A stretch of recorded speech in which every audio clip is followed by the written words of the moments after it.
ನೋಡಿ, ನಾಳೆ ವಿಧಾನ ಪರಿಷತ್ನಲ್ಲಿ ಸಭಾಪತಿ ಚುನಾವಣೆ ನಡೆಯಲಿಕ್ಕಿದೆ. ಕಾಂಗ್ರೆಸ್ನ ಸಲೀಂ ಅಹಮದ್, ಬಿಜೆಪಿಯ ಪೂಜಾರ ನಾಮಿನೇಷನ್ ಈಗಾಗಲೇ ಫೈಲ್ ಮಾಡಿರೋದು. ಹಂಗಾಮಿ ಸಭಾಪತಿಯಾಗಿರುವಂತದ್ದು ಹಿರಿಯ ಸದಸ್ಯ ಪುಟ್ಟಣ್ಣ ಅವರು. ಚುನಾವಣಾ ಅಧಿಕಾರಿ ಆಗಲಿರೋದು ಕಾರ್ಯದರ್ಶಿ ಜ್ಯೋತಿ ಅವರು. 3 ಮಾದರಿಯಲ್ಲಿ ಸಭಾಪತಿ ಚುನಾವಣೆ ನಡೆಯುತ್ತೆ ಯೂಶುವಲಿ. ಹಾಗಿದ್ರೆ ಯಾವ್ಯಾವ ರೀತಿ? ಮಾದರಿ ನಂಬರ್ 1, ಸದಸ್ಯರ ಧ್ವನಿ ಮತದ ಮೂಲಕ ಚುನಾವಣೆ ನಡೆಯುತ್ತೆ. ಧ್ವನಿ ಮತದ ಮೂಲಕವೂ ಕೂಡ ಚುನಾವಣೆ ನಡೆಯುತ್ತೆ. ಅಂತಿಮವಾಗಿ ಬಹುಮತ ಇದ್ದವರನ್ನ ವಿಜೇತ ಅಭ್ಯರ್ಥಿ ಅಂತ ಘೋಷಣೆ ಮಾಡ್ತಾರೆ. ಇನ್ನು ಮಾದರಿ ನಂಬರ್ 2, ಸದಸ್ಯರ ತಲಾ ಎಣಿಕೆ ಕಾರ್ಯದ ಮೂಲಕವೂ ಕೂಡ ಎಲೆಕ್ಷನ್ ನಡೆಯುತ್ತೆ.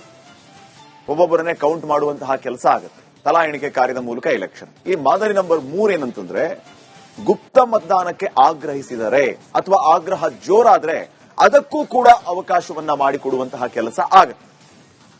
ಸೊ ನಾಳೆ ನೂತನ ಸಭಾಪತಿಯ ಆಯ್ಕೆ ನಡೆಯೋದು, ಸೋಮವಾರ ಉಪಸಭಾಪತಿ ಆಯ್ಕೆ ನಡೆಯುತ್ತೆ. ಈ ಆಯ್ಕೆ ಪ್ರಕ್ರಿಯೆ ಯಾವ ರೀತಿ ಇರುತ್ತೆ, ಏನು ಎತ್ತ ಅನ್ನೋದ್ರ ಮಾಹಿತಿಯನ್ನ ಕೊಡ್ತಾ ಇದ್ದೀವಿ.